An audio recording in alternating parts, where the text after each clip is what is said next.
Oddiygina hech kim o'ylamaydi shu narsani. Uncha e'tibor bermaysiz, lekin buni orqasida qanaqangi katta xursandchiliklar qarang sodir bo'lyapti azizlar. Ajr qora sedana, ajr family, hammasi bir maqsadda azizlar. Sadaqa joriya bu. Bizlardan yaxshilik qolsin. Yaxshilik yetib borsin odamlarga. Qolaversa, ajr nomi bilan ajr. Mana ko'ryapsiz.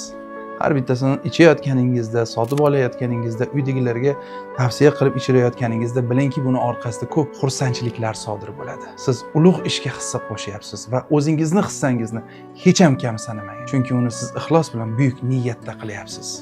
Qarang, o'zimizning opa-singillarimiz, o'zimizni zaifalarimiz chet ellarda musofirchilikda qiynalib yurgan joylarda qanday xursandchilik sodir bo'ldi. Bu ham erkaklik, ham fuqarolik vazifamiz emasmi? Nafaqat chet elda, balki o'zimizning yurtimizda ham haqiqiy ma'noda yordamga ilhaq bo'lib, intizor bo'lib yig'lab yotganlar qancha.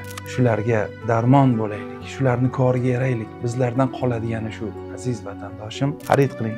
Uydagilarga, oila a'zolaringizga, ota-onalaringizga ichiring. O'zingiz ham har kuni ichishni odat qiling. Bu o'zimizniki. O'zimiznikilarni qo'llab-quvvatlang azizlar.